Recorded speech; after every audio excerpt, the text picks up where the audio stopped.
Bonjour à toutes et à tous, bienvenue dans Kianoji. Bonjour Fernand, très élégant monsieur. Bah, Franchement.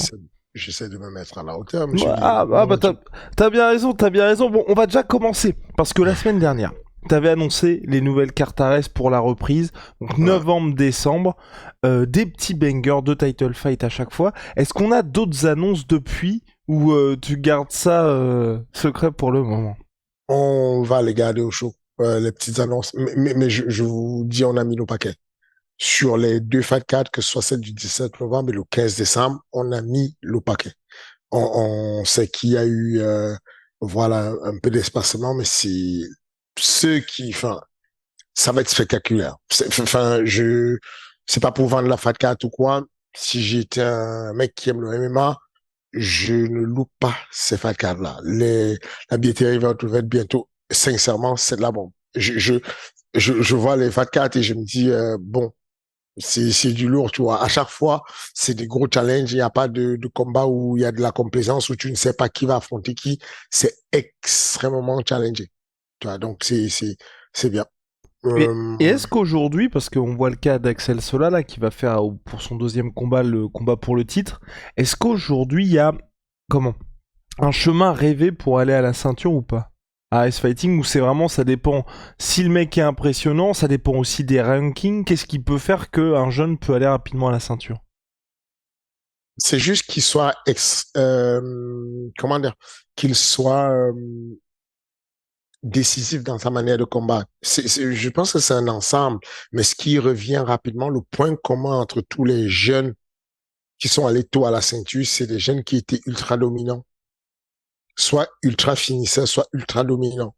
Un jeune comme Youssef Binaté, si s'il passe le combat qu'il va faire, ça devient compliqué de lui dire non finalement pour qu'il aille challenger la ceinture parce que il se retrouve à un moment donné, il fait 4 combats, 4 victoires au premier round, c'est compliqué de lui dire. Enfin, voilà, il avance et là on lui met des vrais noms. Mehdi Sadi, c'est un vrai nom. C'est voilà, c'est quasi mission impossible. Et s'il surmonte ça, bah tant mieux pour lui. Tu vois ce que je veux dire? Donc c'est ça qui nous intéresse. Tu prends un jeune comme Basanko, mine de rien, très dominant sur chacun de ses combats. Et là, on est à l'heure de la vérité, où au bout d'un moment où on a un jeune qui est aussi dans une expédition dans la manière de combattre, beaucoup plus au sol. Euh, Ça va être difficile C'est pour du Baki. 50-50 pour toi? Oui, c'est du 50-50. C'est... bah, comment te dire? C'est très compliqué. C'est du 50-50 qui peut aller à 100% si l'autre impose dans son domaine. Baki peut s'imposer en pied-point. Il pourrait éviter que le combat aille au sol ou en tout cas jeter et ne pas aller au sol.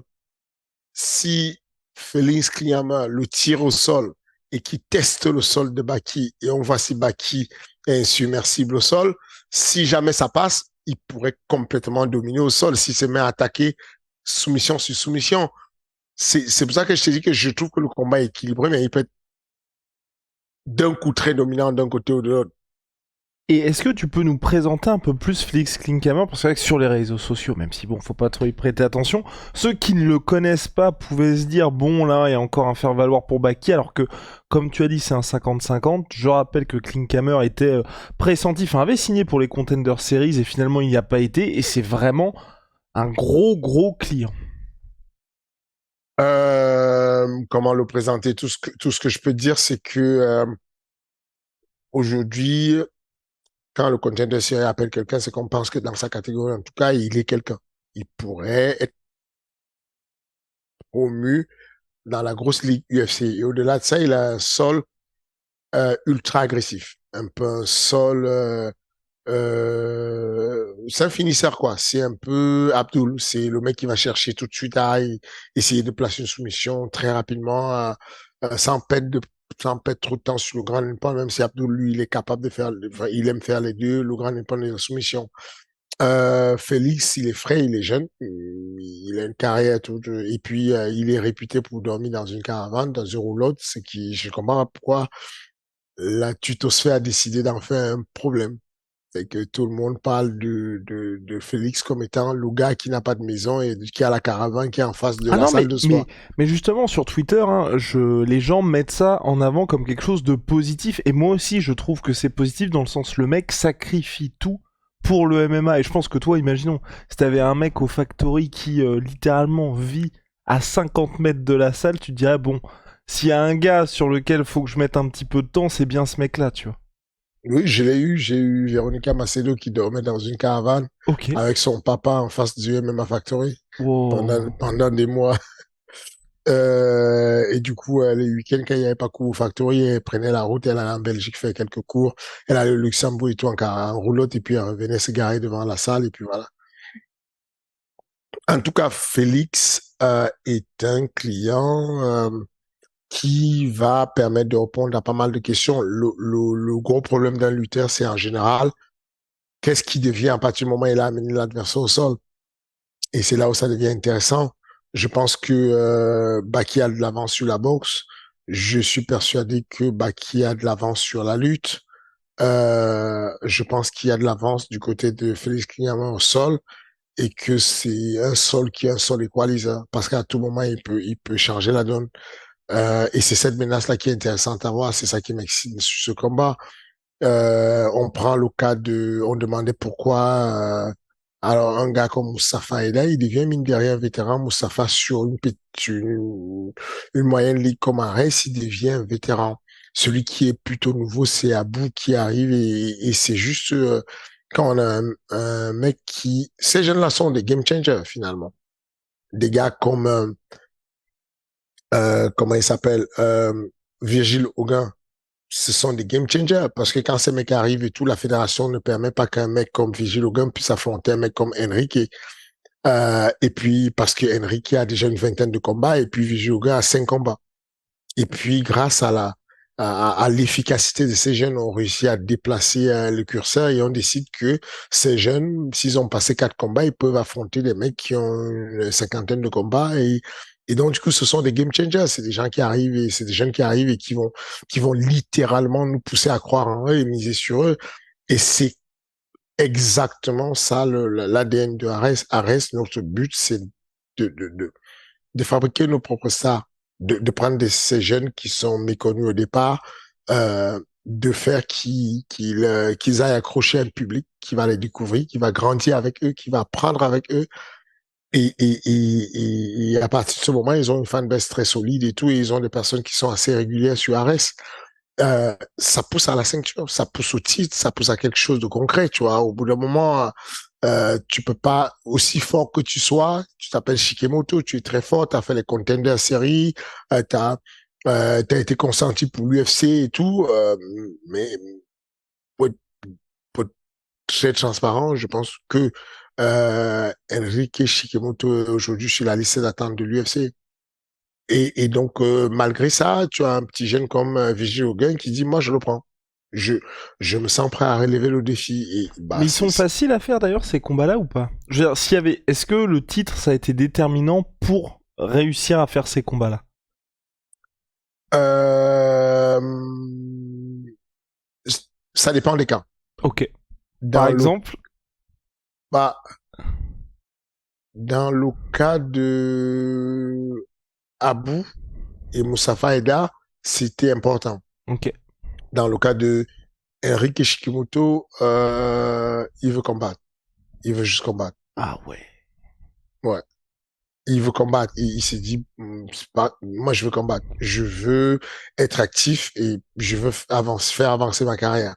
Donc, si c'est pour le titre, tant mieux, c'est un bonus, mais sinon, je veux combattre. Ok, ok, ouais, non, parce que j'aurais cru que ouais, ça aurait pu être un petit peu compliqué pour certains combats au regard des ambitions que peuvent avoir les combattants. Et donc là, Arès, donc on sait maintenant que ça revient novembre, décembre. Est-ce que t'as des infos pour le mois de janvier? Parce que j'avais vu passer l'info de la nouvelle salle, tac tac tac, c'est Adidas Arena, je crois, qui va être utilisée pour les Jeux Olympiques. À partir Mhm. de quand est-ce que le déménagement sera effectif? Est-ce qu'on a un petit peu des infos sur le début d'année 2024 aussi? Je préfère ne pas les donner maintenant parce on va en parler bientôt. Mais en tout cas, sur le mois de mars, dès janvier d'abord, dès janvier déjà, je pense qu'on commence en janvier.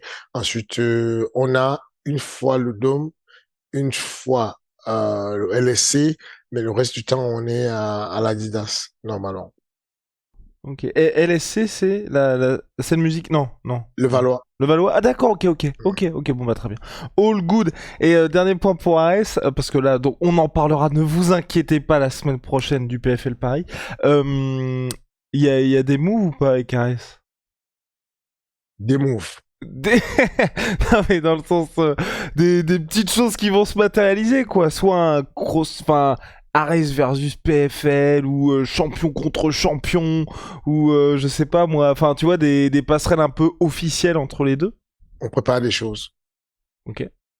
On prépare des choses. On prépare des choses avec le PFL tranquillement, mais ça n'a rien à voir avec une coproduction. D'accord, ok. On a beaucoup de chantiers ensemble, c'est tout. D'accord, ok monsieur. Non, parce que le fait qu'il y ait eu le passage de Jordan Zebo et de Pépi, on aurait pu se dire que ça y est, il y allait avoir une passerelle qui allait être officialisée. C'est un truc un peu différent qu'on va faire. D'accord, d'accord. Ok, bon bah on en saura un peu plus prochainement. Voilà, le moment venu, tu seras le premier au courant, t'inquiète. Aïe, aïe, aïe, aïe, des choses se trament en coulisses. Bien, Fernand, on va revenir aux actualités du moment, actualité internationale, puisque l'UFC, ce qui se passe, plus que jamais, j'ai envie de dire, c'est que rien n'est sûr. À chaque fois maintenant, Fernand préfère prendre des pincettes quand on fait les pronostics.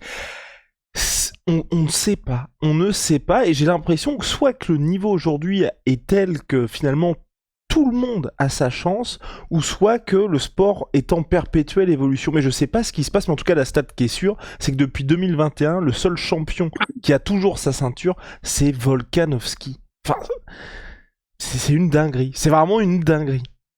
Parce que on est sur un sport qui est un sport hybride et qui est un sport à grosse instabilité. Ça va très vite. En gros, le sport, les sports sont classés sur une espèce de continuum où il y a des sports très stables d'un côté et des sports très instables d'un autre côté. On a déjà parlé, je vous ai souvent donné l'exemple de l'haltérophilie versus au canoë-kayak. L'haltérophilie qui est très stable avec une charge unique, inchangée durant l'exercice où tu vas lever 100 kilos, il y aura pas de vent favorable, il y aura rien qui va modifier la charge. Donc, c'est assez stable. Et puis, d'un autre côté, tu as le canoë-kayak à eau vive que tu ne contrôles pas, tu suis les éléments de la nature et tu essaies de guider comme tu peux pour arriver avec une meilleure trajectoire.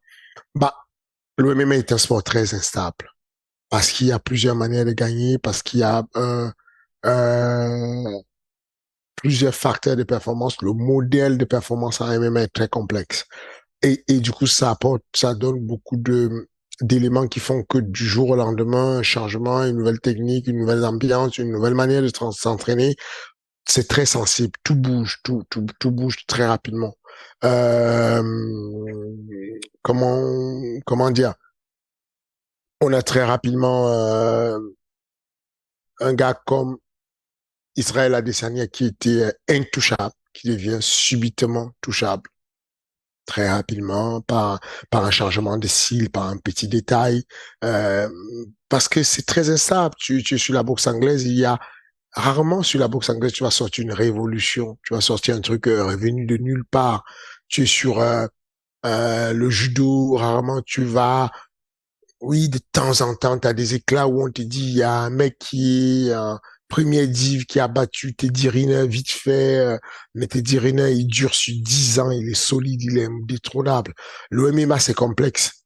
Les facteurs de performance sont très sensibles, les curseurs sont très sensibles et une petite tendance, un petit élément, tu es Du jour au lendemain, on a les types qui arrivent, les fronts qui sont pointants sur le corps et ça change tout. La donne change. Du jour au lendemain, il y a des obliques qui arrivent, le truc s'inverse. Du jour au lendemain, il y a quelqu'un qui trouve une bonne technique pour contrer les lutteurs, ça change la donne. Et on se met à mettre le même compte tout le temps et ça change tout. Euh, En ce moment, toi, il y a une révolution que t'as observée? Enfin, ou un petit changement où tu te fais, oula, ça peut être une technique intéressante ou un truc de 2023, là, en particulier. Rien de spécial. J'ai vu le calf qui a beaucoup marché à un moment donné, qui a fait des gros dégâts et qui a marché. Ensuite, ce que je constate, c'est que ça peut, les facteurs de performance, comme je le disais, ne sont pas que physiques. Ça peut être psychologique, ça peut être de type endogène, ça peut être l'environnement, ça peut être le public, ça peut être le fait qu'on sait que systématiquement, dès qu'on arrive dans une situation dans une zone hostile parce qu'on est sur le territoire anglais. Quasiment toute la FAT4 anglaise gagne à quelques exceptions. Quand on arrive en France, quasiment tous les Français gagnent à quelques exceptions. Quand on arrive, je commence à penser que si on posait des études très sérieuses, on aurait peut-être un corollaire entre le fait de gagner et le fait d'être à domicile. Parce que peut-être que à domicile, on est plus motivé, à domicile, on a plus de support, etc. Et donc, la tendance, c'est peut-être celle euh, il y a eu la tendance des short notice déjà, par exemple, où on s'était rendu compte que en short notice, c'est ceux qui venaient à la dernière minute qui statistiquement gagnaient le combat. D'habitude, on considère que le short notice, c'est celui qui arrivait en dernier sur la FAT 4 qui gagnait, mais on a compris que non, ce n'était pas ça. Des fois, c'était celui qui arrivait nouvellement, qui venait changer la donne parce qu'il arrivait, il était motivé, il n'avait pas encore de game plan et il avait une semaine pour s'adapter. L'autre s'était adapté pendant longtemps à un autre prototype, à un autre morphotype. Et là, il arrivait, il avait du mal. Donc, je ne sais pas te dire avec exactitude. J'essaie juste de te dire qu'il y a plein d'éléments dans la performance sportive, dans le modèle de performance sportive qui rend ce sport volatile, instable, versatile, qui le rend, voilà, c'est parce qu'il y a tous ces éléments. Aujourd'hui, quand on regarde le combat de euh, Els, donc Alexa Grasso versus Valentina? Valentina Shevchenko, on se rend bien compte que euh, même si Valentina, à mon avis, ça c'est mon avis, elle a montré qu'elle était un poil au-dessus. Moi, c'est ma perfection que j'ai, même si sur le papier elle a perdu, moi je considère qu'elle était un poil au-dessus, mais on a montré qu'il y a une jeune génération qui arrive avec beaucoup de fraîcheur et qu'aujourd'hui, si on posait des études avec un panel de combattants conséquents, on pourrait arriver à la corrélation que il y a un truc à voir avec la fraîcheur, la jeunesse, la fraîcheur, il y a quelque chose qui fait que ceux qui sont plus frais arrivent souvent à prendre le dessus sur ceux qui sont moins frais. J'ai l'impression que Valentina, il y a quelque chose qui n'est pas aussi fluide que ça a souvent été. Et putain, elle s'est arrachée là. Elle a donné ce qu'elle pouvait. Mais il y a quelque chose qui ne va pas. Et je pense que aujourd'hui, tu prends une fille comme Manon Fiorot, qui est un peu plus fraîche, sportivement parlant. Je pense qu'elle pourrait mettre à mal Valentina Shevchenko. Ok. Mais, et par rapport à ça, justement, par rapport à ce côté fraîcheur, qu'est-ce qui fait aussi qu'il y ait de plus en plus d'exemples, en tout cas moi j'ai l'impression qu'il y a de plus en plus d'exemples de gars comme Jan Blachowicz, Glover Teixeira, Sean Strickland aujourd'hui, Charles Oliveira, où les gars sont là depuis 10 piges. De prime abord, on va pas se dire que c'est des mecs qui vont être champions, mais alors que le niveau aujourd'hui n'a jamais été aussi haut, ils arrivent à se frayer un chemin vers la ceinture. Et je veux dire, c'est même pas un titre qu'ils usurpent, hein. Ils méritent leur titre, mais on les attendait pas à ce niveau-là. Comprendre son jeu. Ça prend un certain temps. Ce n'est pas, le niveau est hétérogène. On ne sait jamais qui et à quel moment il va comprendre son jeu, mais le MMA a plusieurs étapes. je considère qu'il y a un moment donné où tu pratiques le MMA et tu euh, découvres le MMA et tu additionnes des éléments du MMA. Il y a un moment où ça devient un ensemble, mais tu combats pour gagner dans tous les domaines, tous les départements. Et il y a un moment donné où, sur la troisième étape, tu captes la logique interne du sport.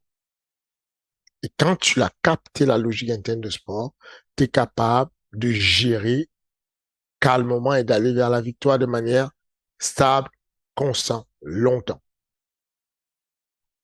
C'est qu'il y a des, celui que j'ai entendu parler de ça très récemment, c'était Taylor qui disait, j'ai l'impression que, mine de rien, je commence à comprendre le MMA. Donc, je savais, quand on est arrivé à la décision, que je gagnais, j'étais bon au point.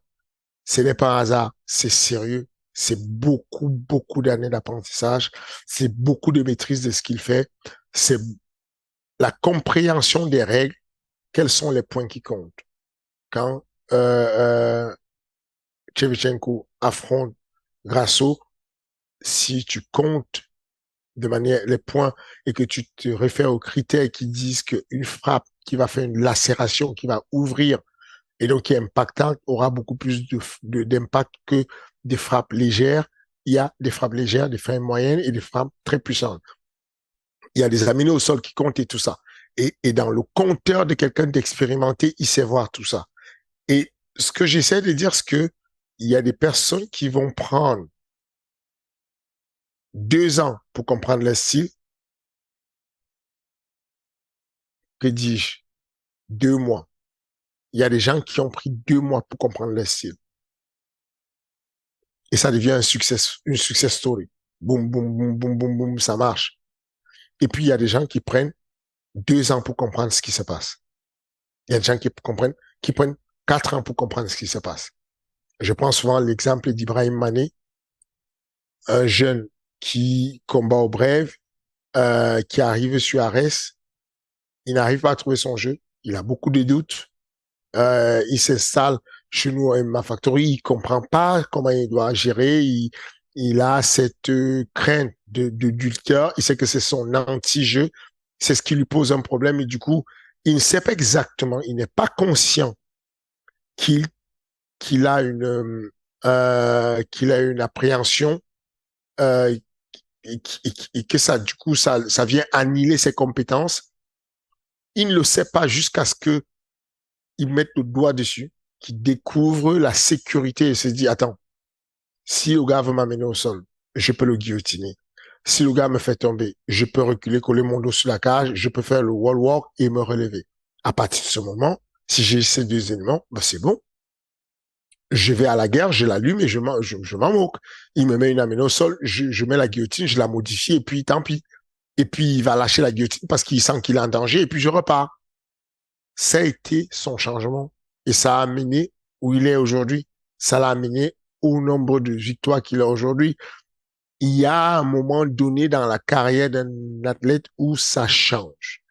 Et ça, c'est toujours dépendant de sa beaucoup d'éléments, des rencontres qu'il fait, des coachs qu'il rencontre, de ses capacités cognitives aussi.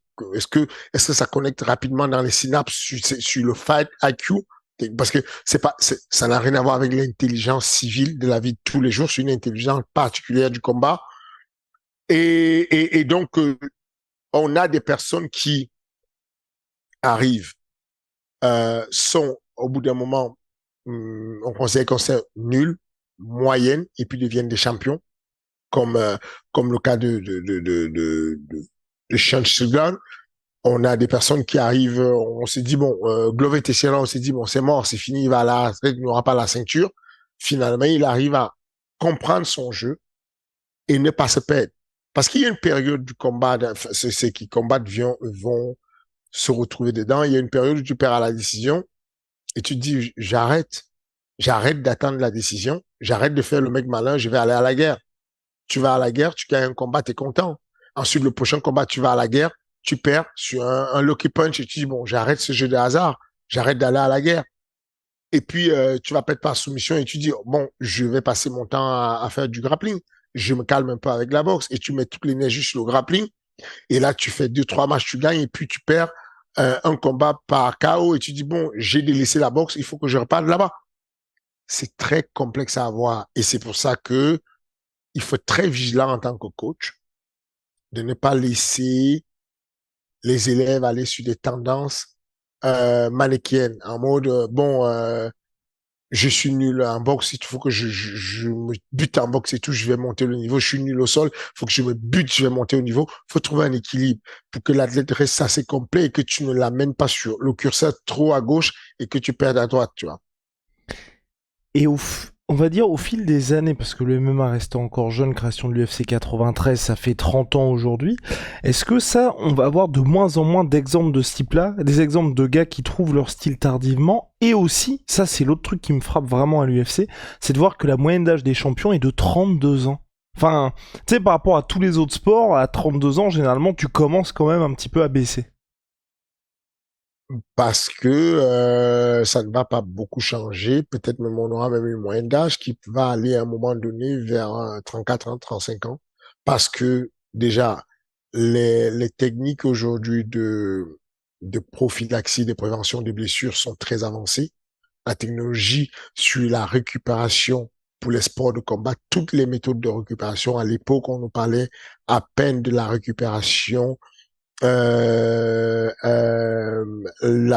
récupération active en disant bon tu es en train de récupérer mais tu fais une petite activité un shadowboxing qui te met sur autour d'une VO2 max de 40-45%.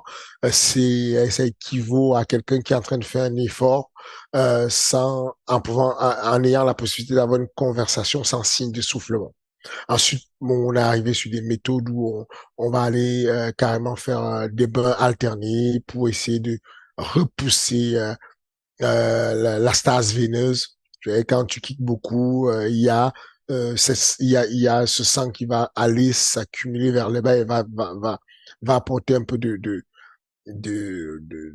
la des veines qui vont se gorger de sang et donc des jambes lourdes comme on dit et donc tu vas aller chercher les bains alternés chaud froid en commençant par le froid en terminant par le froid pour aller accélérer ça et puis on a continué avec des méthodes de massage des méthodes d'électrostimulation des méthodes enfin il y a une pléiade de méthodes de récupération aujourd'hui, ça avance très rapidement et chaque fois on redécouvre des méthodes de la lumière rouge, de la machin qui vont tout le temps améliorer. Donc on peut dire que progressivement on aura des athlètes qui vont être beaucoup plus résistants à l'âge, qui vont plus rester dans le côté, qui auront plus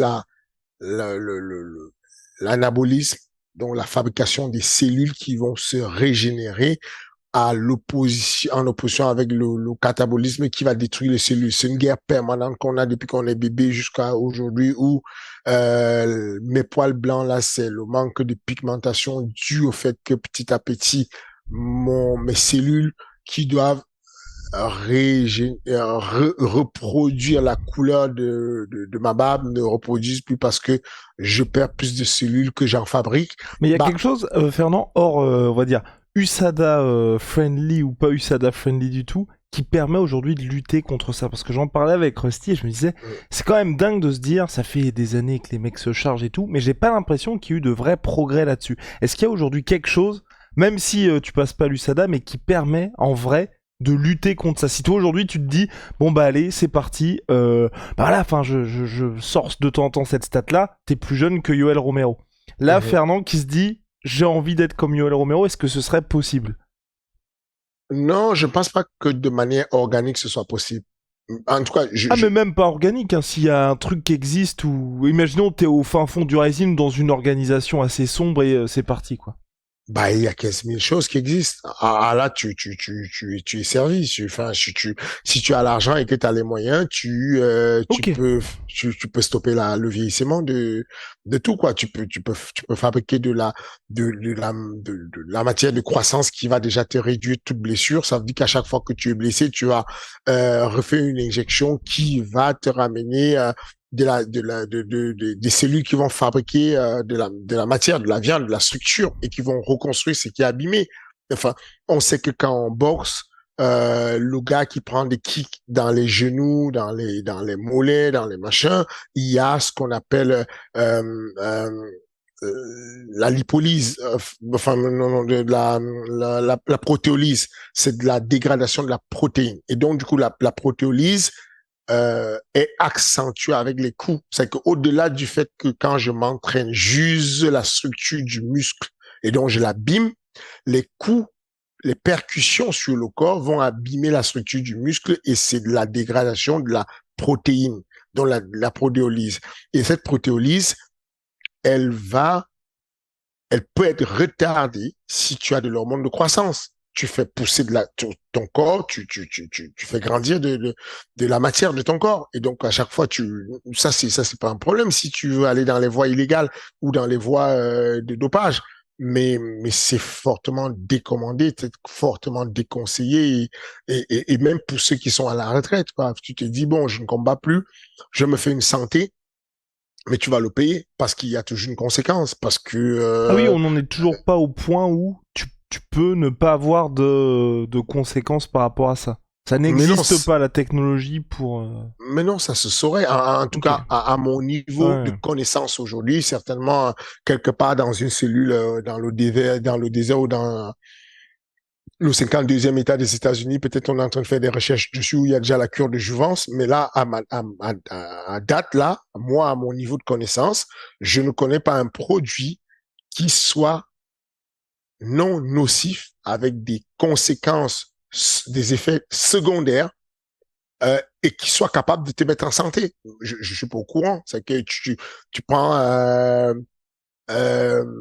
je veux dire, un anti-inflammatoire.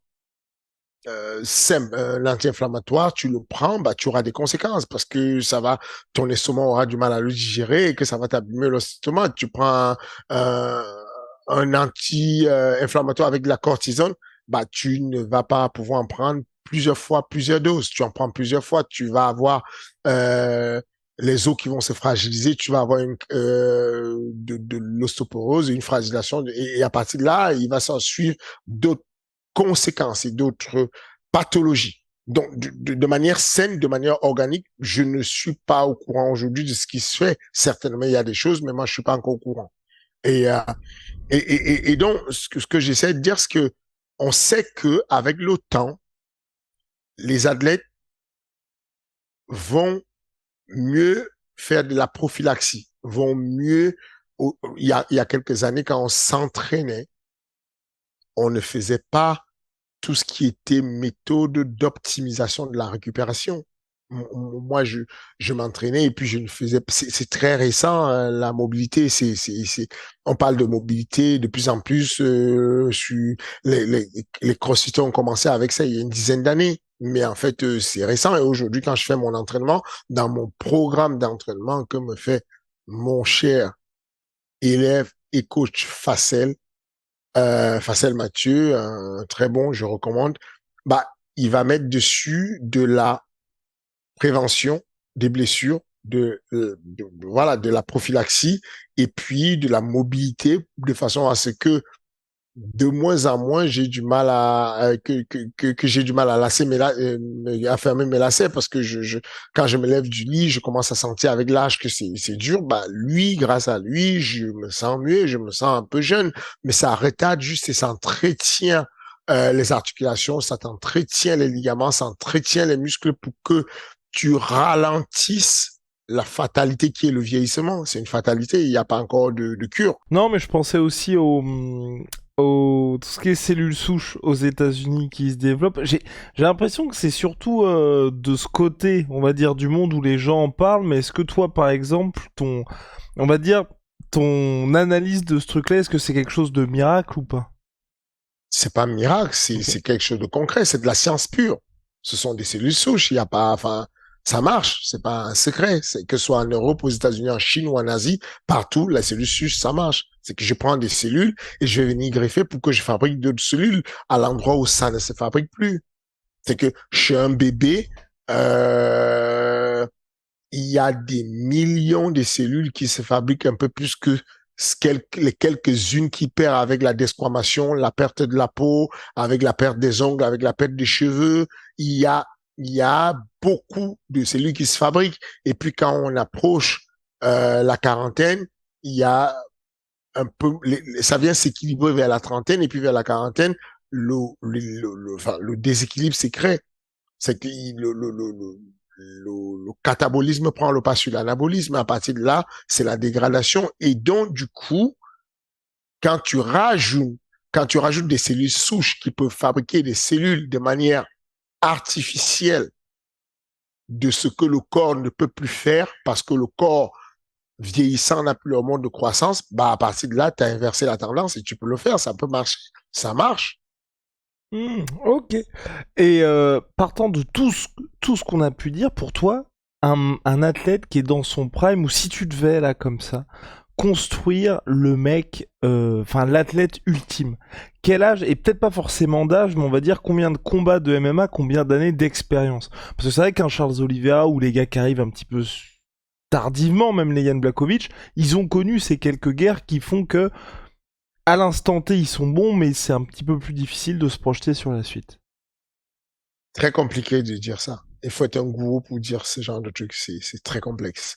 Alors que, moi, j'aime parler quand on a des études scientifiques, pas des études de moi fait dans ma petite salle à regarder deux, trois mecs et tout. Non, je parle d'études vraiment validées, homologuées, avec un vrai panel de personnes pour pouvoir dire, OK, on a pris 100 personnes ayant combattu en MMA et on va croiser les carrières pour déterminer à partir de quel moment elles ont débuté. Moi, je l'ai fait pour le Muay Thai. Quand je passais mon diplôme d'état supérieur sur le Muay Thai, je l'ai fait pour ça, d'aller chercher à l'époque tous les grands champions hollandais qu'on connaissait, tous les grands champions thaïlandais qu'on connaissait, tous les grands champions français qu'on connaissait. Je suis allé chercher faire vraiment une recherche pour comprendre à quel moment ils avaient commencé, combien de combats ils avaient et quelle était la fin de leur carrière. Essayer de voir s'il y avait un corollaire avec toutes ces personnes, si est-ce que on pouvait dire que en commençant à 10 ans, ils avaient commencé trop tôt et que du coup, il y avait une conséquence en fin de carrière. Est-ce que à 8 ans, c'était trop tard? Enfin, voilà ce qu'il faut faire aujourd'hui. Aujourd'hui, il faut qu'on ait un gros laboratoire. Nous, on garde des données sur nos athlètes, on étudie, on prend des notes, les préparateurs physiques notent des choses, euh, les responsables de la performance sportive notent des choses, et puis on fait aussi des collaborations avec des laboratoires pour voir, pour prendre des notes juste, essayer de voir, mais on n'a pas encore on n'a pas un recul qui nous permet de dire de manière scientifique, carré, que le conseil que je donne, c'est de faire euh, 20 combats avant 20 ans ou après. Enfin, déjà, ce serait biaisé parce que on sait aujourd'hui que la génétique n'est pas égale et juste avec tout le monde. Il y a pas une équité en génétique. On sait aujourd'hui que un mec comme Jordan Zebo, la veille de son combat ou 2 semaines avant, il mange il mange un plateau de burger et puis il est quand même taillé comme dans du marbre.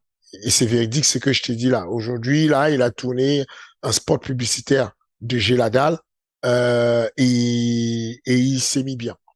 Et pourtant, on est à 2 semaines de sa pesée et il s'est mis bien. Mais parce que génétiquement, il a un avantage, voilà, il est dans la force de l'âge, il vient de fêter ses 23 ans, il est solide et tout, il n'a pas de problème, quoi. Les hormones de croissance, il en fabrique de manière naturelle, tout ça de manière endogène à puissance 1000.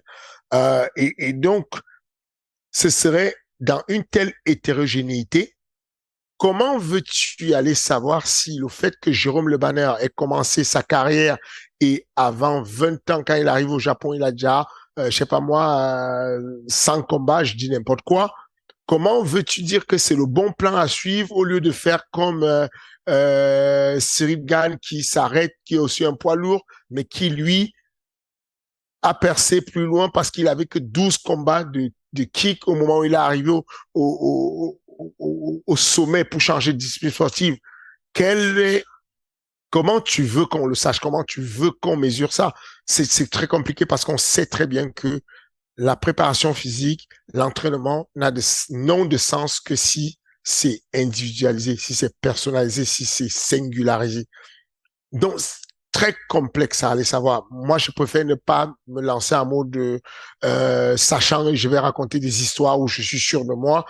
Je pense juste que petit à petit, on va apprendre beaucoup plus. Il y a aujourd'hui l'UFC qui fait, par exemple, une sacrée récolte de données. Ça fait une douzaine d'années déjà que je vais à l'UFC et ils récoltent des données incroyables. D'abord, ils avaient mis depuis la nuit de temps, dès que tu te pèses, tu arrives à la fight week une semaine avant, on prend ton poids et on va monitorer ton poids progressivement. Le jour où tu vas combattre, non, le jour de la pesée, évidemment, on a ton poids. Le lendemain, quand tu vas combattre, on prend ton poids quand tu arrives dans la salle d'attente pour entrer dans le bus pour aller combattre. Ce sont des données énormes. Imagine quand tu as fait 15 ans où tu as des données de 1000 combattants qui sont passés. Là, tu as des vraies statistiques parce que tu peux dire sur les combattants que j'ai eus, tous les combattants qui arrivaient avec comment dire, une récupération après la pesée de plus de 5 kilos, par exemple, aller à la victoire. Tout ce qui était à moins de 3 kilos de récupérer sur le rebond glucidique le lendemain était à la défaite. Et donc, tu peux faire des stats corrects. Là, on n'a pas encore ça. Et ensuite, ils ont mis des accéléromètres dans les gants. Et donc, du coup, ils ont récolté pas mal d'infos sur la vitesse des gants. Et ils peuvent aller aujourd'hui croiser et se dire, OK, je vais prendre tous les coups de poing qui ont mis des KO et je vais comparer la vitesse de chaque coup de poing puisque j'avais des accéléromètres dans chaque gant. Imagine le nombre de données qui vont débloquer bientôt. Donc, effectivement, le PFL a la Smart Cage qui donne des infos et qui collecte de la data. Mais quand l'UFC va sortir son site de Smart Cage avec tout ce qu'ils ont comme data aujourd'hui, ça va être une dinguerie. L'UFC donne avec Trifecta de la nourriture à ses combattants dès l'arrivée en fin de week. Sauf que quand tu arrives, moi, combattant, moi, leur manager, je dois fournir le type d'aliment que aiment mes combattants. Est-ce qu'ils préfèrent le poisson? Est-ce qu'ils préfèrent la viande comme protéine? Est-ce qu'ils préfèrent le riz? Est-ce qu'ils préfèrent les patates douces comme protéine, comme féculent? Est-ce qu'ils préfèrent et ils vont croiser tout ça, ils vont le garder pendant une semaine, ils vont suivre à quelle vitesse les gars perdent le poids et à quelle vitesse ils récupèrent la masse après la pesée. Imagine quand tu vas leur poser la question 10 ans après de te donner les statistiques sur est-ce que la viande est la meilleure protéine pour le MMA ou est-ce que le poisson est la meilleure protéine pour le MMA. Voilà ce qu'on a, voilà ce qui va nous servir pour la suite. Mais là, ce que toi et moi on fait là, de vouloir aller savoir si le fait que Adesanya ait trop de combats a fait qu'il perd les combats, on est juste toi et moi en train de spéculer. Et la spéculation, j'aime pas. Il n'aime pas ça. Mais non, mais ce que j'ai l'impression quand même, par contre, c'est que au regard de ce qui se passe en MMA aujourd'hui et de ce que tu dis, en fait, ce qui est surtout important, c'est d'avoir un suivi personnalisé, en fait, pour chaque athlète, finalement. Et c'est la seule certitude qu'on a aujourd'hui. C'est même pas un MMA. Le sport de manière générale, tel que je l'ai appris, tu passes le premier, la base des bases. Je suis formateur sur tous les niveaux de diplôme du ministère des Sports et tout. Et la base des bases, c'est d'enseigner aux gens, voilà quoi. Je n'ai rien contre ces salles-là qui commence très tôt avec une préparation physique collective où il y a tout le monde qui va faire la même prépa, la même machin. C'est normal, ils font avec les moyens de bord. Vaut mieux ça que de ne rien faire. Il y a déjà du déplacement, il y a de l'activité physique, il y a quelque chose qu'on met en place. On va se louper ça et là, mais le cœur du projet n'est pas sur la performance sportive. Ces petites salles-là ont pour projet le bien-être, wellness, comment on appelle ça? la perte de poids, la prise de masse, la self-défense, ce que tu veux. Mais quand il s'agit de performance sportive, elle n'a de sens que si elle est individualisée, quel que soit le sport. Quel que soit le sport. On parle de football, les équipes du Qatar, il y a de cela 10 ans déjà en arrière, avaient sur leur équipement quelque chose qui pouvait quantifier, qu'on appelait HRV, Heart Rate Variation. Donc, c'est un peu un outil qui vient étudier la variabilité cardiaque. Entre deux battements de cœur, on a aujourd'hui, les coachs simples utilisent un cardiofréquencemètre pour avoir les BPM. Mais avec la variabilité cardiaque, tu es capable de prédire même l'état de forme de la personne parce que on a des études qui peuvent mettre en corrélation le type de fatigue, l'état de forme en fonction des variabilités qu'il y a entre chaque battement de cœur. Et donc, ça, on les met dans des teams de football déjà à l'époque. Et donc, avec ça, on peut aujourd'hui coacher et mettre des gens au repos. On peut aujourd'hui, en laissant la bague que les jeunes qui vont à l'UFC, vous voyez, tous les combattants de l'UFC français, si vous regardez bien, ils ont une bague qu'ils mettent quelque part sur l'un de leurs doigts, peu importe. Cette bague-là a des capteurs qui va donner des paramètres constamment pour capter à quel moment on doit conseiller à l'athlète de dormir, de se reposer, et qui va prendre pas mal d'informations. Ces trucs-là, on en a besoin.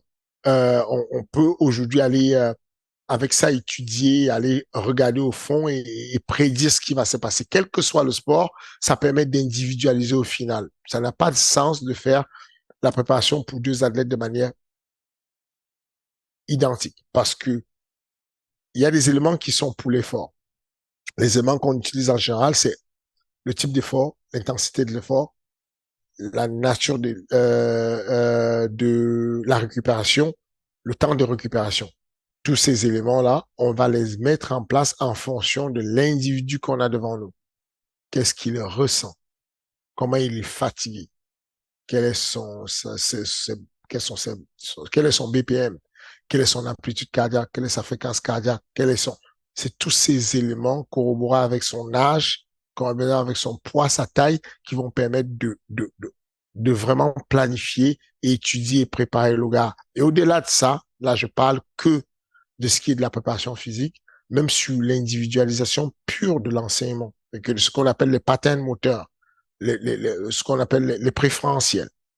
Vous êtes en stature debout, un gars comme Dustin Poirier, le mec est là face à vous et il va défier la nature alors on demande au gars pour son transfert de poids d'être en garde normal, lui va être square face à vous, avec ses deux jambes face à vous, mais il va dégager une telle puissance et tout, alors que quelle que soit la position de ses pieds, il est capable de dégager une grosse puissance. Ça, ce n'est propre qu'à lui et à quelques individus. Faut pas prendre cette méthode-là, essayer de la reproduire sur tout le monde, ça ne marchera pas forcément. J'en parlais avec Manga Benjamin, le professeur de lutte au MMA Factory. On parlait de combien de fois ça peut changer l'attitude. Vous savez, la jambe d'appel. Quand je vais faire une amenée au sol, je change de niveau et des fois, il y a ce qu'on appelle le déplacement genou-pied. Donc, je place mon genou d'appel, ensuite je place mon pied. Quand un coach arrive, il est un jeune coach, il impose la jambe d'appel. Il dit, je veux que tu ailles au sol avec ton genou gauche. En faisant ça, le jeune va imiter, il va suivre parce qu'il a l'audition, il a le visuel et il va essayer de faire. Mais le kinesthésique n'est pas connecté. Le côté kinesthésique n'est pas connecté parce que ça ne marche pas avec son préférentiel. En préférentiel, s'il était tout seul et qu'il déclenchait une amenée au sol, il aurait mis le genou droit en premier pour faire son appel. Mais là, tu lui changes son moteur, tu lui changes ses préférentiels, tu lui changes son pattern moteur. Et c'est risqué. Tu vas certes avoir quelqu'un qui est capable de faire la technique, mais tu vas avoir une technique amoindrie, une efficacité, un timing moindre que si tu l'avais laissé faire sa technique. J'avais un professeur à l'INSEP, Ralph Hippolyte, qui disait la technique du sport ne s'enseigne pas, elle se libère. Donne la technique de manière globale, laisse l'élève libérer la technique de son soi, de lui-même, de la libérer et qu'elle coule parce que à force de trop la décortiquer la technique, tu vas à certains passages donner des blocages parce que tu vas donner des préférentiels qui sont tes préférentiels ou les préférentiels d'un autre athlète de la salle et ce ne sera pas les préférentiels de ton athlète. Et très souvent, il m'arrive que lorsque je vais donner des pattes d'ours, une leçon de boxe, que je demande à l'athlète comment tu te sens. Là, je t'ai dit gauche-droite, crochet. Qu'est-ce que tu aurais préféré? Enfin, je dis gauche-droite préféré. Je dis gauche-droite, mets-moi un check hook. Et le gars, il fait gauche-droite, il place uppercut. Il fait gauche-droite, il se trompe encore. Il dit, ah, désolé, coach. Non, c'est un préférentiel. Ne me dis pas désolé, reste dessus. C'est ce que tu vas sortir le jour de combat. C'est ce qui va naturellement venir. Restons câblés dessus. Ça va t'aider à progresser. Très intéressant, Fernand. Et donc là, pour revenir à nos moutons donc à l'UFC, plus ancien champion actuel, c'est Alexander Volkanovski, champion depuis 2021. Que ce soit Tchevchenko, que ce soit Adesanya, on ne les voyait pas tomber. Pourtant, ils se sont inclinés. Là, est-ce que on se dit que c'est le prochain finalement qui va tomber, même si vraiment on a l'impression qu'il est à un, deux niveaux au-dessus de la concurrence. Il est largement au-dessus, mais il va fatalement tomber un jour. Ça, c'est une certitude. Bon, enfin, à moins qu'il fasse comme Khabib et qu'il prenne la retraite avant, mais tu restes, le temps aura raison de toi. L'évolution sportive aura raison de toi. L'évolution de la préparation physique et la préparation mentale auront raison de toi.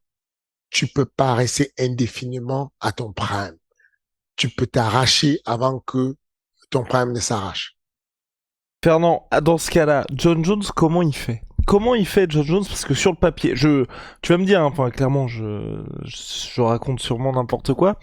On a l'impression qu'il y a plein de choses qu'il fait qu'il ne faut pas faire. On est au courant de toutes ces phrases, tous ces problèmes extrasportifs. Pourtant, il a une longévité. Je pense qu'aujourd'hui, il y a personne qui a une telle longévité dans l'histoire du MMA. Il a battu plusieurs générations de combattants dans différentes catégories. Qu'est-ce qui fait qu'un gars comme ça peut être toujours là à l'instant T? Et est-ce que toi tu mets une petite pièce dans le côté? Bah, c'est vrai que là où tous les gars, que ce soit Volkanovski, que ce soit Adesanya, combattent régulièrement, l'avantage de John Jones, c'est qu'en ayant des pauses aussi longues, peut-être que ça aide le corps, ça aide aussi l'esprit. Et est-ce que toi soit t'aurais aimé avoir un gars comme ça? Un gars comme ça. Tu sais, tu vois, gérer quelqu'un où tu sais que bah il a un combat tous les 2 ans et quelque chose comme ça, que ce soit des pauses souhaitées ou subies, hein, bien évidemment. Moi, je suis surpris que tu sois aussi bias de John Jones. Ok, bah quand même. Mais c'est ça qui est Vas-y. surprenant, c'est que je me disais que tu as du recul et que tu peux te, moi, il y a des gens qui s'enflamment très rapidement. Moi, je pensais que, comme d'habitude, tu aurais eu, comme il faut du recul. Tu Bah, as eu tout. là quand même, hein, enfin, il a jamais perdu, quoi. Non, non, non, c'est pas qu'il est perdu, c'est que tu as vu John Jones en déclin quand même. On l'a vu en déclin, mais alors, mais par rapport à ça, que ce soit John Jones, que ce soit les Adesanya, que ce soit, je pense beaucoup, et tu le dis assez souvent, que styles make fight, et que ça dépend vraiment aussi de quelles sont les conditions pour faire enfin les derniers combats de John Jones. En vrai, c'était des combats, je vais pas dire des combats pour faire des combats, mais tu vois ce que je veux dire, il y avait pas de hype, tout le monde s'en foutait. Ouais, Euh, mais c'est pas ça, ça n'a rien à voir. C'est qu'il faut arrêter avec la théorie de tout le monde s'en foutait. C'est que ça veut, euh, tout le monde peut s'en foutre, mais le ouais. mec qui veut le combat, il combat. Le Oui, nombre de combats dont on s'en fout, ouais. le mec, il veut le combat, il Mais, combat. mais Et Fernand, est-ce que t'es d'accord que John Jones, tous les combats qu'il y avait, ou ouais. même toi t'étais hypé, ou tu te dis, ou soit hypé, ou soit le combat contre Cyril en mode c'est les combats qui font un peu ton héritage, c'est là où il nous sort des performances dingo. Mais c'est là où je suis, je dis encore que, don't get me wrong. Voici ce que je dis. John Jones est un coach. Il n'y a rien à dire. C'est le meilleur. Mais, je pense que c'est trop tôt, en fait. Je pense que tous les week-ends, tous les week-ends, si tu allais regarder les grosses compétitions des Eddie Bravo Invitational, les quintettes, les machins, tu verrais tous les week-ends des personnes d'un niveau de sol ultra bon se faire soumettre en 20 secondes. Ce que je dis, c'est que je suis un grand fan de Jones. Calme-toi. Hein. C'est que j'entends les commentaires d'ici dire ouais, il oublie ce que John Jones a fait à son gars, nani nana. C'est pas la question. Ce n'est pas de ça qu'on parle. Je vous dis que de manière objective, est-ce que toi tu as eu tes réponses si John Jones était vraiment revenu sur le combat de Cyril? Alors, oui et non. Non, Non, vraiment de manière honnête, oh, objective. Vraiment. de manière honnête, oui et non. Oui, vraiment de manière honnête, oui et non, parce que ça n'a pas duré suffisamment longtemps, mais oui, parce que on a vu un mec qui était toujours en place mentalement, tu vois. Et honnêtement, avant le combat, tu vois, le fait de se dire, enfin, tu te retrouves quand même contre un mec comme Cyril qui pèse 115 kilos, qui a un physique machin, bah en fait, il était là, Jones, tu vois. Et Comment tu as voilà. su ça qu'il était là? Bah, dès le début, il a imposé une pression, j'ai trouvé. Je sais pas si toi t'as ressenti ça. J'étais en mode, ok. Tu vois, Toi, ça te c'est. suffit pour déterminer que le gars est là. Bah, parce qu'en fait, t'as pas ce côté. Comme ce qu'il peut y avoir, tu vois, sur les combats Khabib contre tous les gars qu'il a affrontés ou presque, où à partir du moment où c'est le début du combat, c'est. Le corps est là, mais l'esprit, ce que les mecs apportent, a disparu. Là, John Jones, il y avait toujours le John Jones d'avant. Et je m'étais dit, peut-être qu'en affrontant un mec comme Cyril, de son côté, tu vois, on allait avoir un gars différent parce que tu te dis, bon bah là, t'as pas le droit à l'erreur et t'affrontes un gars que t'as jamais. Enfin, un physique que t'as jamais affronté. Quand je dis affronté, on sait qu'il s'est entraîné avec Arlovski, avec Alistair Overeem, mais en combat à l'UFC, main event d'un pay-per-view. Toi, non? Non, ce que je t'ai dit, c'est que je n'ai pas appris grand-chose. C'était Ok. trop court. Non, mais dans le sens, parce que, C'est que, Fernand, c'est que, t'as le droit de nous dire là déjà, ouais. contre Stipe Miocic, les gars, genre calmez-vous un peu parce qu'on peut peut-être. Non, non, il n'y a Ah, rien qui va se passer. Il va rien ok. faire. Enfin, c'est pas la question. Ce que je t'ai dit, c'est que moi, en tant que fan, j'ai encore envie de voir. Vraiment, c'est que et ça c'est de dire, je n'ai pas envie de voir s'il est le meilleur. C'est indiscutable, il est le meilleur. J'ai envie de voir s'il est encore à son prime, comme tu dis. Tu dis, ta question c'était, est-ce que, comment John Jones fait pour toujours être à son prime en battant des générations différentes? Et je te dis, bon, là, tu fais comme un tuto, tu vas trop vite en besoin. Que je sais pas, enfin, c'est pas le combat a duré 2 rounds. C'est pas le combat, c'est pas où il y a eu phase de lutte, phase de ground and pound, phase de striking, non, il y a eu lutte, pression sur les cervicales, guillotine bien faite, impeccable, rien à faire. Est-ce que tu ne te dis pas, peut-être que celui qui était en dessous, qui a subi les soumissions, était juste très faible? Peut-être que c'est aussi la fortune, mine de rien, ça existe un peu, enfin, le bon placement, le bon endroit, le bon truc et tout. Peut-être que ça se joue à pas grand-chose finalement, ces bails-là. Et ce que j'ai dit, c'est que pour aller dire qu'un mec traverse toutes les générations, vous les médias, quand on était à moins quelques jours du combat, vous étiez en train de dire comment les 3 derniers combats de Jones n'étaient pas intéressants et qu'on a besoin de tester, qu'on va voir. Il gagne le combat. Il roule sur Cyril. Ça devient d'une évidence que c'est évident qu'il n'a jamais changé. Il a toujours été à son prime et il continue à battre des générations et des générations. Indépendamment du combat qui concerne mon gars, j'ai envie de prendre de l'objectivité et de me dire, si ça arrivait à n'importe qui, Chimaev revient. Non, Ousmane Camaro, il revient là. Il attrape un mec, il veut faire un slam, le mec est KO, fin du combat en 30 secondes. Avant de t'enflammer et dire, ah, le Ousmane qui était chaud est revenu mentalement, il est solide, tu as envie de voir ça une fois, deux fois, trois fois. C'est ce que je dis. Toi, tu es satisfait, tu as assez de recul là? C'est ma question. En vrai, pardon, je pense que oui. On verra pour la suite. Mais le truc, c'est que John Jones, c'est que ça s'est passé. Comment quand un truc se répète plusieurs fois, j'ai tendance à me dire, enfin, tu sais, c'est un peu comme Francis, où j'y pensais il y a pas longtemps, je sais pas pourquoi, où en gros, tu te dis pareil, enfin, sur le papier, je pense que ce soit toi, moi, même tout le monde, tu te dis, c'est quand même dingue que le gars ait réussi à rouler sur tout le monde comme ça. Mais Non, calme-toi, frère. Gary Lewis. oui, mais sauf que Derrick Lewis, il a pas fait ce que Francis a fait. C'est-à-dire? Ah bah, c'est-à-dire que Derrick Lewis, Cyril Gane par exemple, ou Derrick Lewis contre la mauvaise passe qu'il a traversée. Dans le sens, quand je dis ça, c'est que... Mais attends, je sais pas, on était en train de parler sur le fait que il a roulé sur tout le monde. Oui. Je t'ai dit... Ah oui. Le combat d'Eric Lewis, mais oui. Mais on sait que le combat d'Eric Lewis, en plus, t'étais aux premières loges pour ce combat-là, c'était pas vraiment... C'est pas le Francis qu'il y avait. Du coup, temps mort, balle au centre. Explique-moi. Vas-y. Comment tu fais ça?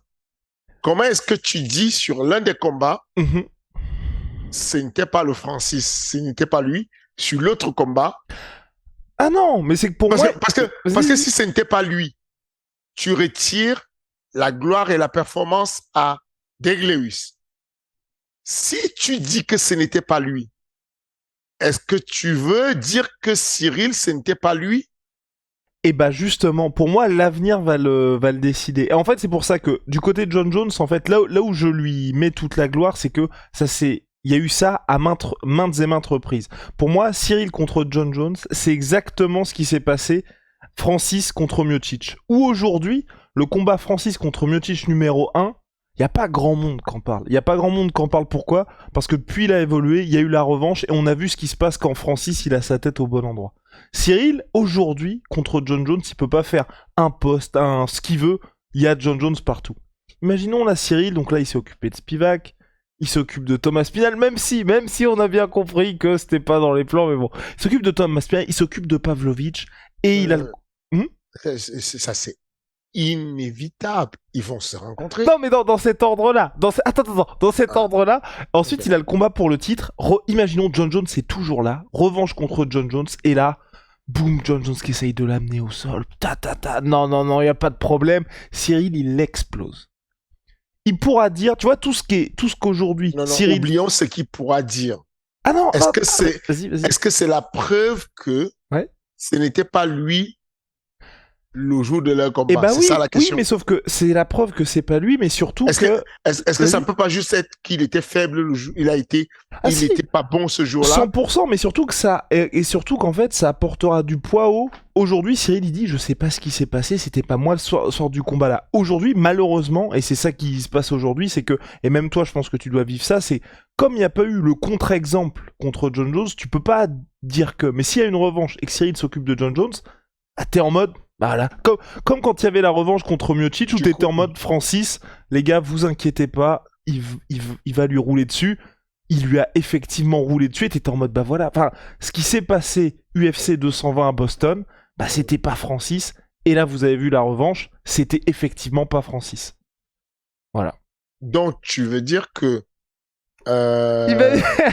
comme il n'y a pas encore eu de revanche, Francis et Derrick Lewis, Francis ne peut pas tweeter et dire que ce n'était pas moi. Mais non, mais dans le sens où c'était dans la même lignée, imaginons, tu vois, et là tu comprends, tu fais exprès. Mais si par exemple contre Cyril, ça s'était mal passé contre Spivak, moi j'aurais pas été en mode Spivak est plus fort que Cyril. Parce que pour moi, intrinsèquement, tu te poses 5 secondes, et même toi, imaginons, si ça s'était mal passé à l'UFC Paris, tu t'aurais pas pu dire, Spivak, enfin, le jour du combat, oui, Spivak aurait été meilleur que Cyril.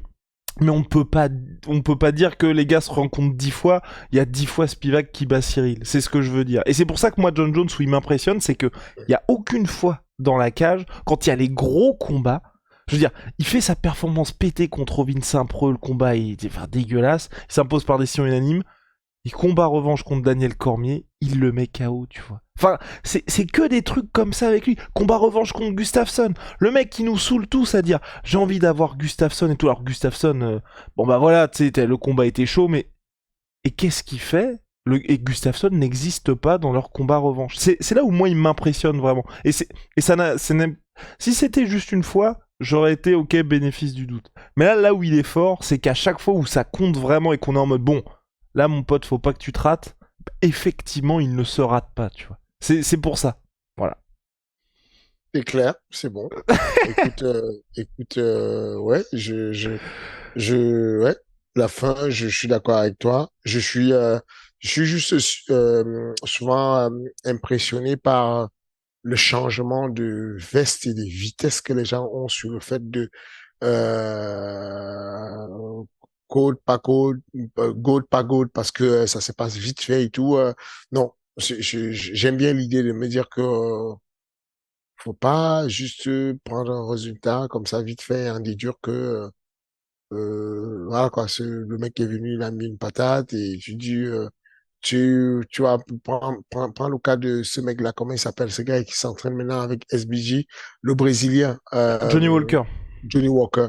Bah Johnny, il traverse une mauvaise passe, il vient, il pète un KO, et toi, tu t'enflammes, tu dis, oh, bah voilà, je vous avais dit, il n'était pas bien. Là, c'est bon, il est revenu. C'est un tueur, machin. Et puis, bah, il refait un autre combat, bah, il s'est fait éclater encore. Et du coup, enfin, faut être prudent quand même, tu vois. Je ne dis pas que c'est le cas de John Jones. Je dis simplement que, euh, John Jones, son retour chez les poids lourds n'a pas encore existé parce que c'était ultra rapide et que enfin t'as envie de voir quoi, t'as envie de voir euh, quand il tombe sur un mec et que ça se passe bien, tu vois. Genre qu'ils peuvent échanger, tu peux voir tous les secteurs, tu peux voir les trucs et je trouvais que c'était trop tôt de le prendre pour exemple du gars qui est immortel quoi. Mais d'ailleurs, toi, je crois que t'as pas eu de cas comme ça, mais est-ce que les exemples des Brock Lesnar, des Georges Saint-Pierre, des John Jones, j'ai pas d'autres exemples en tête, est-ce que c'est préférable pour un athlète d'être sur un rythme comme ça où, enfin, tu peux avoir une pause de 2 ans et toi, en tant que coach, t'as le temps de t'occuper du gars sans échéance, sans rien du tout, ou c'est mieux pour un athlète à très très très haut niveau d'avoir de l'activité, donc quand je dis activité, combattre 2 ou 3 fois par an. Je pense que ça, c'est... moi, j'aime encore quand on parle avec des statistiques et Ouais. je pense qu'il y a plus de statistiques qui sont en, euh, en faveur de ceux qui ont de l'activité. On est d'accord aujourd'hui que plus on est actif, plus on a des chances de gagner et d'aller rapidement vers un round parfait pour aller à la ceinture et que moins on a d'activité. C'est que si on devait compter le nombre de mecs qui ont fait une carrière aussi espacée et qui sont devenus champions ou qui ont maintenu la ceinture longtemps, on tomberait, ce serait, voilà quoi, c'est rare. Donc non, pour moi, et même moi, je prends du plaisir à avoir un suivi, de pouvoir être souvent actif. Quand je parle d'activité, je ne dis pas combattre tous les mois, mais je veux dire avoir un bon d'entraînement de 2 mois et demi, 3 mois, c'est déjà correct et tout. Et rester sans activité, il y a mine de rien, le désentraînement, il va très vite. Hein. C'est que le désentraînement, on doit tout recommencer à zéro, ça va vite.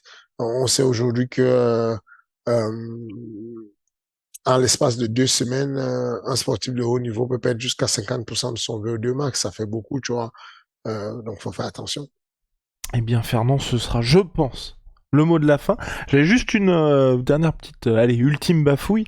Est-ce que pour toi, enfin pour moi peut-être, hein, la vraie grosse révolution qu'on aura dans le MMA, ce sera les Jeux Olympiques 2028, avec un véritable avènement du MMA amateur où pour toi, pas t'y crois pas, mais on sera toujours dans quelque chose un peu similaire à la boxe, où tu penses qu'on peut avoir vraiment quelque chose où là, c'est acté mondialement, je sais pas moi, 18 piges, 20 ans, t'as quelque chose qui se développe pour toi.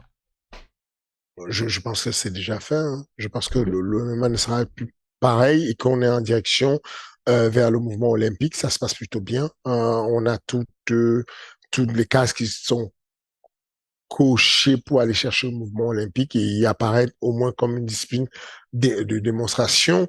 Je ne pense pas que ça va changer un truc de malade drastiquement, puisque aujourd'hui les IMAF se font déjà. Les IMAF, ce sont des compétitions amateurs des MMA. C'est encore où il y a plus de 180 pays représentés, donc ça fait un certain nombre de pays quand même pour un jeu. Et donc du coup, je pense qu'au JO, Quand je euh, disais ça, c'était quand on regarde les IMAF, il y a beaucoup, c'est surtout les pays de l'Est qui cartonnent. 2028, je pense pas que les Américains ils vont dire on va les laisser prendre toutes les ceintures, tu vois. Et c'est pour euh, ça que je dis que ça peut changer pas mal de choses, tu vois. effectivement, vu de ce point de vue, je suis persuadé que la compétition appelle la pratique de masse, quoi. À partir du moment où une nation comme la France sait qu'elle peut aller choper des médailles aux Jeux Olympiques, bah, t'inquiète pas qu'on va avoir des subventions très rapidement pour entraîner des jeunes, hein. Donc, oui, t'as raison. T'as raison qu'on va avoir, non, là-dessus, t'as raison. Mais, euh, mais ça passe par le développement déjà à partir de maintenant de nos champions et qu'on a cherché encore plus de combattants à l'UFC, plus de combattants au PFL, plus de combattants au Bellator s'il existe encore. Et puis derrière, qu'on a cherché des ceintures pour nous. J'espère que l'UFC ne va pas faire ce qu'ils essayent de faire d'esquiver Manon pour mettre Blanchfield. J'ai très Euh, peur, parce qu'elle était aux premières loges en plus. ouais, alors, comment dire, businessment parlant, je comprends. Elle a plus de hype. Elle est, Américaine. voilà, américaine et au-delà de ça, récemment, elle a été très dominante, notamment sur Jessica Andrade, où elle a fait un combat quand même décisif. Et puis, elle a marché aussi sur Boulette, l'anglaise, je crois. Et puis, du côté de Manon, ça a été des bonnes décisions, de la domination.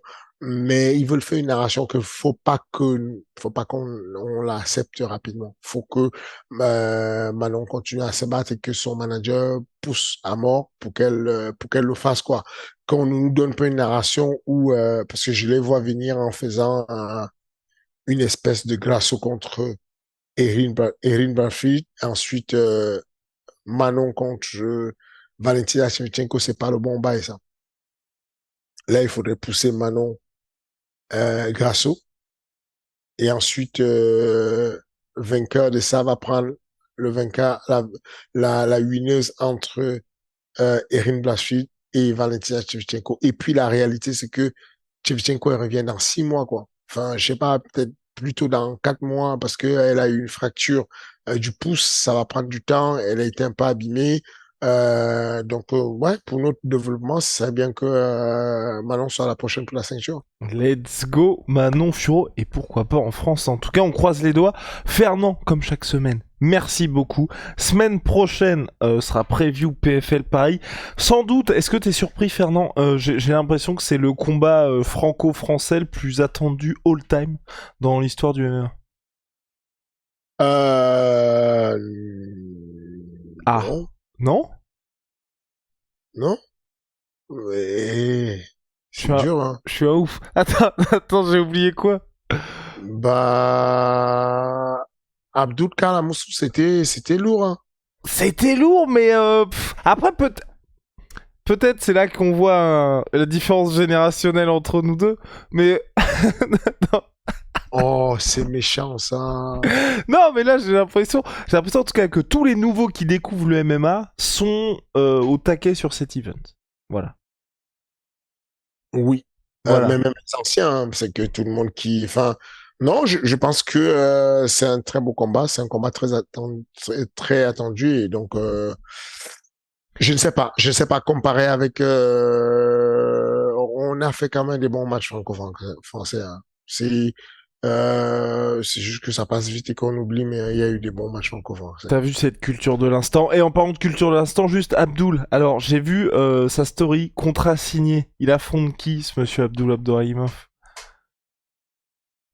Tu le sauras demain. Ah d'accord, d'accord. Bon, bah on le saura demain tranquillement. Pas de souci. Monsieur, merci beaucoup.